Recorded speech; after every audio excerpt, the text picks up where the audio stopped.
السلام عليكم ورحمة الله تعالى وبركاته. ساعات تحبس الأنفاس ومستقبل مئات آلاف من العائلات الجزائرية يرسم الآن خلف الأبواب المغلقة.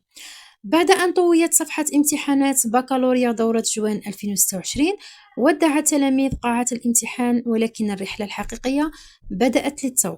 نحن الآن في قلب المرحلة الأكثر خطورة وحسما، مرحلة التصحيح والفرز. هل اقتربت لحظة الفرحة الكبرى؟ وما هي الحقيقة المؤشرات الأولية التي تتسرب من داخل مراكز التصحيح؟ هل سنشهد زلزالا من المعدلات الممتازة ونسب نجاح غير مسبوقة تصنع المفاجآت هذا العام؟ تابعوا معنا هذا الفيديو بدقة حتى الثواني الأخيرة، لأننا سنكشف لكم بالتفاصيل وبشكل حصري ماذا يحدث الآن خلف الكواليس، وما يتداوله الأساتذة والمصححون عن علامات التلاميذ. لكن قبل أن نغوص في التفاصيل المثيرة، إذ كانت هذه زيارتك الأولى للقناة أو كنت متابعا وفيا ولم تشترك بعد، ماذا تنتظر؟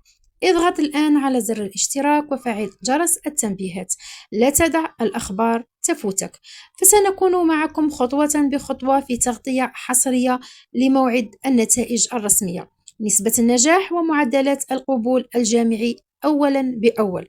اضغط الآن على زر الإعجاب لنصل بهذا الفيديو إلى كل بيوت المترشحين. بعد أيام من العمل الشاق في مراكز التجميع والإخفاء لتشفير الأوراق وضمان سرية الهويات، انطلقت رسميا عجلة التصحيح الفعلي للأوراق الإجابة.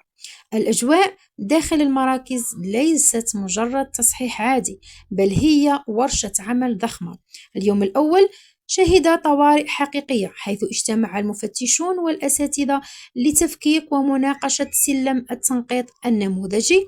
والخبر السار هناك مرونة كبيرة، التعليمات الصارمة ومشددة بضرورة مراعاة مصلحة التلميذ والتركيز على المضمون العلمي والفكرة الصحيحة. وحتى وإن اختلفت طريقة الصياغ من مترشح لآخر، هدفهم الآن هو أن يضع جهد أي تلميذ سهر وتعب. ومن الانتقال إلى التصحيح المزدوج، تطبق قوانين صارمة لحماية حقوقهم، فلو وجد أي فارق في النقاط تدخل لجان التصحيح الثالث والرابع لإنصاف المترشح ومنحه العلامة الكاملة التي يستحقها بكل عدالة وبكون أي مظالم.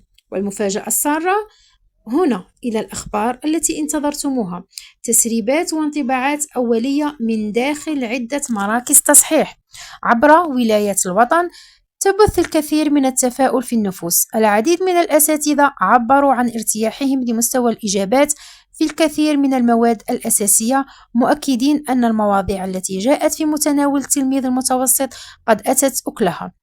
وهناك أوراق إجابة نموذجية أبهرت المصححين. المؤشرات الحالية تلمح إلى إمكانية تسجيل قفزة مشجعة في نسب النجاح مقارنة بالسنوات الماضية، لكن تذكروا دائما هذه أصداء أولية تبعث على الأمل، والكلمة الفصل والنهائية ستبقى لوزارة التربية الوطنية التي ستعلن عن النتائج الرسمية بعد انتهاء عملية التدقيق والمراقبة النهائية للدرجات. في هذه الأوقات العصيبة من الانتظار لا نملك إلا أن نرفع أيدينا بالدعاء، نسأل الله العظيم أن يثلج صدوركم وألا يضيع كل تعب، وأن تكون زغاريت الفرحة حاضرة في كل بيت جزائري تعب واجتهد طوال هذا الموسم الدراسي. إذا وصلت إلى هذه اللحظة أثبت وجودك معنا، اكتب في التعليقات أسفل الفيديو عبارة يا رب المعدل، وضع المعدل الذي تطمح وتتمنى الحصول عليه في دورة جوان 2026، واجعل التعليقات تضج بالدعاء والتفاؤل.